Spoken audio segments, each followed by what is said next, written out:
IHSG naik, tapi siapa yang panik? IHSG lagi naik tinggi. Pasar saham bergairah, indeks tembus rekor, semua tampak cerah di layar-layar bursa. Tapi entah kenapa, di balik euforia itu, ada wajah-wajah yang mulai gelisah. Yang biasanya santai, kini mulai banyak rapat. Yang dulu pede tampil di depan kamera, sekarang lebih sering diam. Lucu ya, ketika ekonomi mulai naik, justru yang panik bukan rakyat, tapi orang-orang di dalam sistem. Purbaya mulai mengubah arah angin. Kita mulai dari satu nama yang belakangan ini jadi bahan bisik-bisik di lingkar kekuasaan, Purbaya. Teknokrat yang kalem, tapi langkahnya bikin banyak orang di ruang rapat salah tingkah. Kenapa? Karena kebijakan dia bukan basa-basi. Dia tidak sibuk mencari panggung, tapi sibuk menambal kebocoran.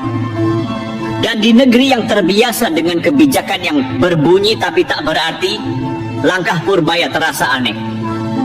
Dia mulai dari hal yang paling sederhana, tapi paling sensitif, mengatur ulang aliran uang. Bukan untuk memperkaya kelompok tertentu, tapi buat memastikan uang negara benar-benar bergerak ke sektor produktif. Bukan ke saku para pemain rente yang kerjaannya hanya memutar angka, bukan menciptakan nilai. Dan disitulah badai mulai datang. Yang kena bukan rakyat, tapi pemain lama. Kebijakan moneter baru bikin nyaman bagi ekonomi real, tapi gatal bagi mereka yang biasa bermain di area abu-abu. Mereka yang sudah lama hidup dari selisih bunga, kurs, proyek fiktif, atau kontrak yang tak jelas. Dulu, tiap rupiah melemah, mereka senyum. Tiap proyek diundur, mereka dapat bagian. Tiap kebijakan tidak transparan, mereka bernafas lega. Sekarang, permainan itu mulai berhenti. Karena Purbaya datang bukan untuk menyenangkan mereka, tapi untuk mengembalikan logika dasar ekonomi. Kerja, produksi, nilai tambah. Bukan permainan angka di balik meja. Dan ketika ruang itu ditutup, mereka kehilangan oksigen.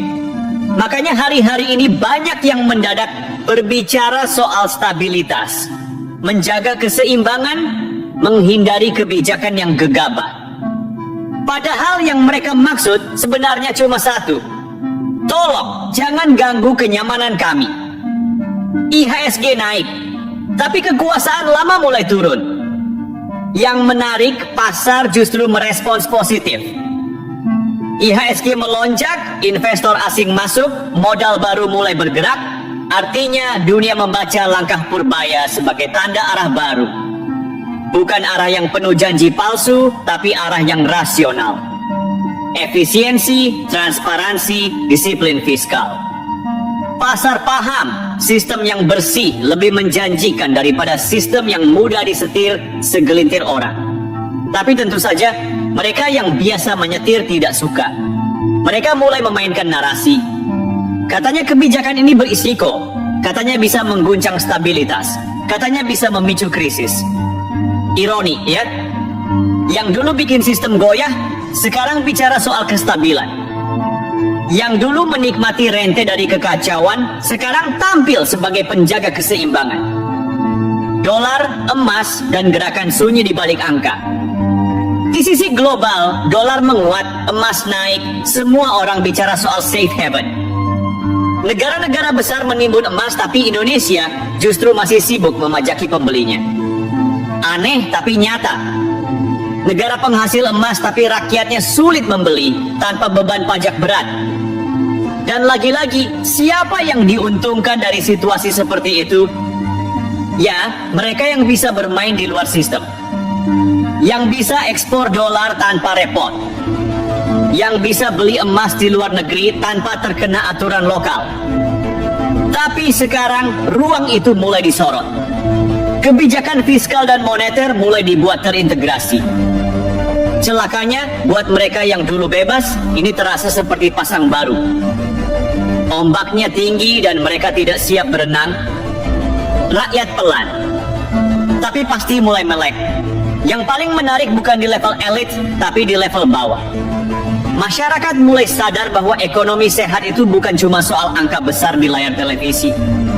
tapi soal arah uang dan siapa yang menikmati hasilnya. Ketika IHSG naik tapi harga sembako stabil, rakyat bisa tenang.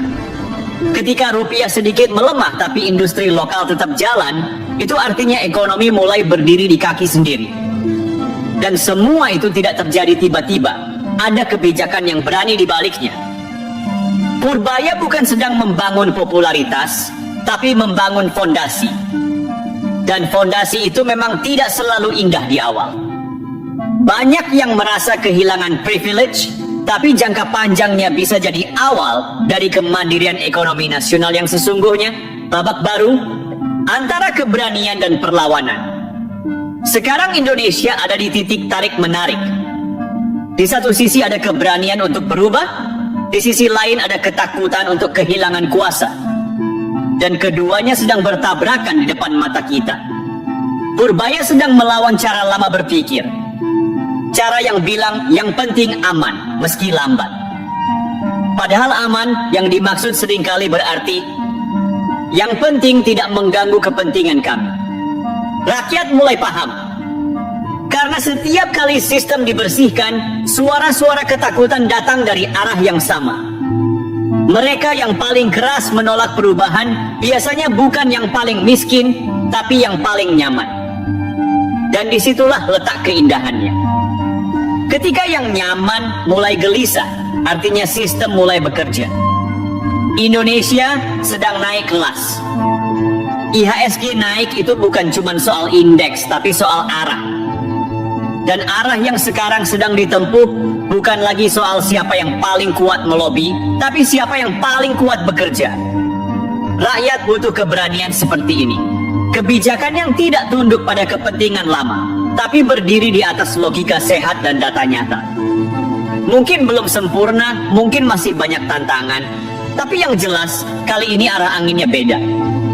Ekonomi mulai bersih, dan yang takut hanyalah mereka yang selama ini menikmati kekeruhan. Jadi kalau hari ini ada yang panik, biarkan saja. Karena panik mereka bukan tanda krisis, tapi tanda perubahan sedang benar-benar terjadi. Ketika yang lama melawan dengan senyap, begitu arah ekonomi berubah, perlawanan lama pun muncul. Tapi bukan lewat demo besar, bukan lewat perdebatan terbuka.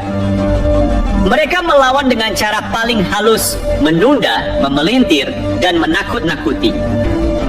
Ya, ini perlawanan gaya baru. Tidak frontal, tapi sistematis. Lihat saja, begitu kebijakan fiskal mulai transparan, muncul narasi baru. Katanya ekonomi terlalu dikontrol. Begitu pengawasan proyek diperketat, langsung muncul isu. Katanya birokrasi jadi lambat. Begitu subsidi diarahkan ke rakyat, mereka bilang pasar bebas terganggu. Padahal intinya sederhana, mereka tidak lagi bisa bermain di wilayah abu-abu, jadi mereka ubah cara bermainnya.